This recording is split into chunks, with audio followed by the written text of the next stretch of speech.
چې کله نبی علیہ الصلوۃ والسلام عمرې لته کافر دلار نه واپس کوي ته عمرې لنه شراتله الته نبی علیہ الصلوۃ والسلام سره د مکی مشرکینو شرایط لیکلو او یو کاغذ ولیکل شو په هغه باندې دا معاهده ولیکل شو په کې کافر ډېر سخت شرایط نبی علیہ الصلوۃ والسلام ته کیږي یو شرط په کې دا و کوستاسو نو څوک مرتد شو نعوذ بالله د اسلام نه واپس شو مکی ته واپس راغی نو به تاسو نه درکو خو په مکه کې څوک مسلمان شو مدینه منورې ته درغه نو تاسو به د ځان سره پرې دمته به واپس حواله کوي دا شرط سره نبی علیہ السلام منلو یو شرط پکې دا چې څه کال تاسو عمره نشئ کولای تاسو به واپس مدینه منورې ته ځئ کال به راځئ ځان سره به اسلحې نه راوړئ صرف 3 ورځې په مکه کې تیروئ بیا به واپس ځئ ډېر عجیبه عجیبه سخت شرایط نبی علیہ الصلوۃ والسلام ته خو نبی علیہ الصلوۃ والسلام سره هغه شرایط منلیو پاره کې یو شرط دا و چې مکه مکرمه کې نور قبیلې د قریشو نه علاوه پاتې کیږي چې هغه ته بنو خزاعه او بنو بکر ویل شي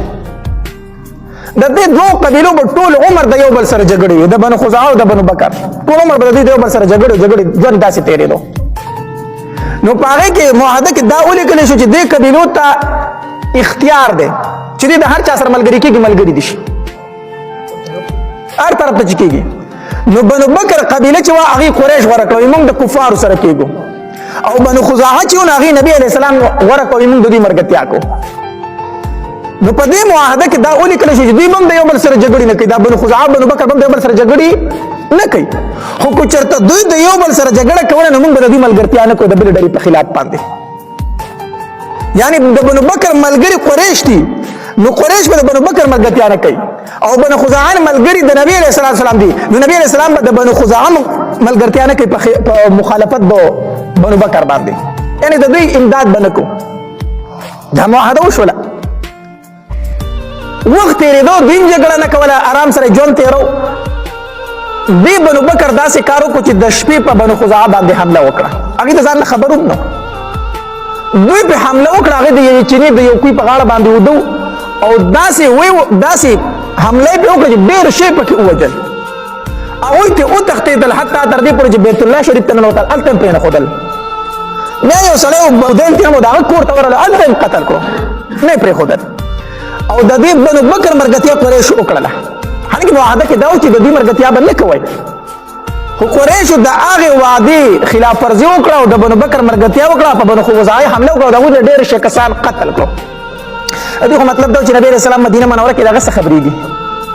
چې سار شو نو کار خو ورته خپل یاد و چې موږ خو غلطي وکړه موږ خو د نبي علیه السلام سره دا لیکل کړي دي چې موږ به د دوی مرګتیا نه کوو د دوی په جنګونو کې او موږ خو د خپلو ملګرو مرګتیا وکړه د نبي علیه السلام د ملګرو په خلاف باندې دا خو موږ غلطي وکړه دا خو موږ نه غلطي وشوله چې سهار شو نو عمر بن سالم د دې بنو خزاعه کې یو تن و هغه د دې ځای نه روان شو مدینې منورې ته لاړ او چې مدینې منورې ته لاړ که نه نو مسجد نبي ته چې څنګه ورسېدو نو نبي علیه السلام یې په شعرونو کې خبر کو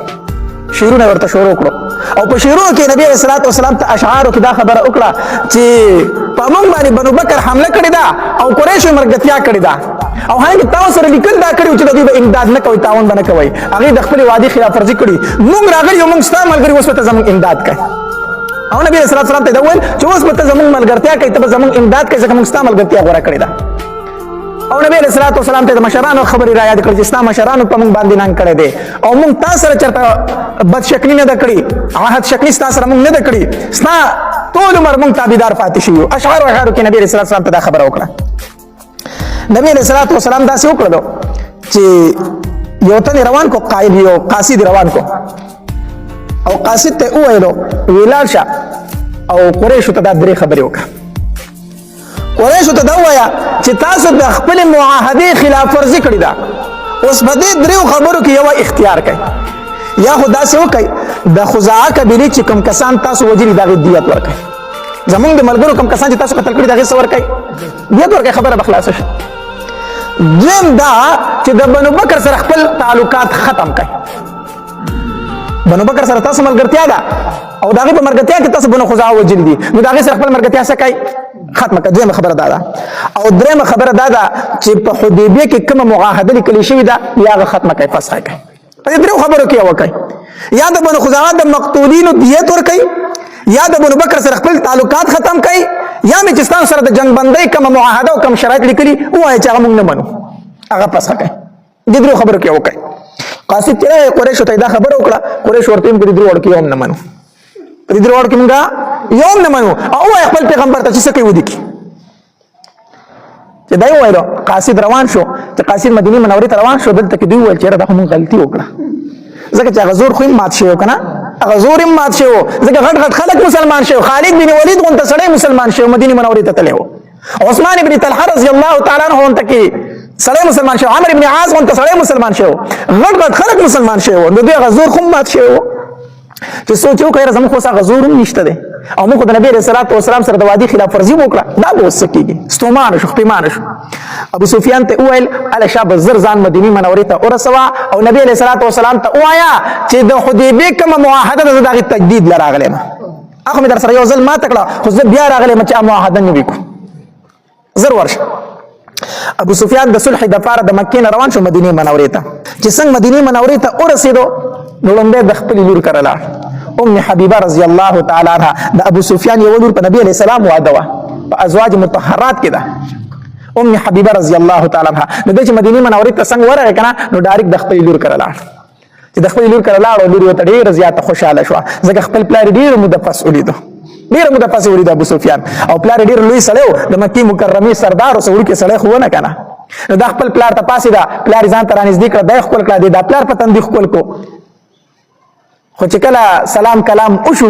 نو د ابو سفیان داسې یو پوزې پروت او د پاغې باندې کېناستو نو چې څنګه کېناستو نو ام حبیبه رضی الله تعالی عنها فرمایل بابا لک صبر وکړه لک صبر وکړه نو هغه داسې لک اوچت شو نو هغې ته هغه پوزکۍ راغونډ کړو هغه بسترۍ ته راغونډه کړه چې راغونډه کړه بابا اوس کېنه نو هغه ورته ویل لورې زه کېناستم په پوزکۍ نو هغه دې رانه راغونډ کړو نو دا دې رانه ولې راغونډ کړو دا پوزکۍ زما مناسب نه دی او که زه د دې پوزکۍ مناسب نه یم دا پوزکې زما مناسب نه دی زه د پلار یم او دا پوزکې لږ خیرن دی خراب دی نو دا دې مناسب ونه ګڼله چې زه په دې خراب پوزکې کښېنم نو ځکه دې راغونډ کړم خو که داسې لیکلي دا ښه خبره ده خو که زه د دې پوزکې مناسب نه یم یعنې زما دومره قدر نشته چې زه په دې پوزکې کښېنم نو ام حبیبه رضی الله تعالی عنها ته فرمایل بابا خبره داسې نه ده خبره داسې نه ده بلکې دا هغه پوزکې دی چې په دې باندې زما سره د دواړو جهانو سردار کینی او فاسي دا د هغه د ملاستې ځای دی دا د دواړو جهانو د سردار پوزکې دی بابا زه دا نه مناسب کوم چې یو مشرک دی د الله پاک پیغمبر په ځای باندې کینی پلار مې ټیک ده ډېر راته ګرانې خو مشرک او زه دا نه برداشت کوم چې د پاک پیغمبر په ځای باندې یو مشرک کینی دا پوزکې مې ځکه راغونډ کړو پلار یې ورته وویلو وی لورې تاسو ستاسو پیغمبر دا اخلاق ښایي او لورې چې زمانه جدا شوي یې نو داسې شوي چې لکه لاره د نه ورکه شوې ده زمانه چې کله جدا شوي که نه نو په شر کې مبتلا شوي نو ام حبیبه رضی الله تعالی عنها ورته وفرمایل وی بابا چې ستانه جدا شوي ما په شر کې نه یم مبتلا شوي بلکې د کفر د تیارو نه راوتې ما او د اسلام په رڼا کې داخله شوي ما د اسلام په رڼا کې داخله شوم دی ورته وی بابا یو تپوس درنه وکړم ابو سفیان ورته وکړه وی ته خو ډېر زیات هوښیار سړی که نه وی هاو وی د مکې مکرمې سردار یې که نه ډېر خلک درته کینې او پاسې ستا په خبرو باندې عمل کوي که نه لوی د مکې سردار یې که ډېر هوښیار سړی وي او بابا تعجب راته په دې راځي او حیرانتیا راته په دې راځي چې د دومره عقل سره ګټو ته سر ټیټای د دومره سردارۍ سره ګټو لوټو ته سر ټیټای بوتانو ته سجدې کوي نو زه حیرانه په دې باندې چې ستا عقل په دغه ټایم کې چېرته لاړ شي ابو سفیان چې دا خبره واورېده د غصې نه سیده پاڅېد او مسجد نبوي ته راغی مسجد نبوي ته راغی او نبی علیه الصلاة والسلام سره کېناستو او وی ورته ویل ای محمده صلی الله علیه وسلم وی زه راغلی ما چې د حدیبې کې زما او ستا کومه صلح شوې ده چې هغه دوباره وکړو د حدیبې مقام کې چې کومه صلح زموږ شوې وه د هغې تجدید دپاره راغلی ما نبی علیه الصلاة والسلام ورته هېڅ ونه ویل نه ورته ښه وویله نه ورته نه وویلو خاموشه پاتې شو نبی علیه السلام دی ناست ناست دغه ځای نه پاڅېد چې پاڅېد ابوبکر صدیق رضی الله تعالی عنه ورغی وی دا ډېر خاص ملګری دی کېدای شي دی زما سپاره شو ابوبکر رضی الله تعالی عنه ورغی وی ابوبکره زه راغلی ما ته خپل ملګري ته زما سپارش وکړه چې د حدیبې کومه صلح زموږ شوي وه کوم شرایط لیکلي شوي چې هغه راسره دوباره نبي علیه السلام ومني موږ مات کړي دي خو اوس دوباره راغلم چې بیا یې درسره تازه کړو دا معاهده ابوبکر رضی الله تعالی عنه وفرمایل زه دا کار نشم کولی زه دا نشم کولی دی د هغې ځای نه پاڅېدو لا عمر رضی الله تعالی عنه وی کېدای شي دی زما سره دا خبره ومني عمر دې راغلی ما چې لاړ شي خپل ملګري ته ووایي چې ابو سفیان راغلی دی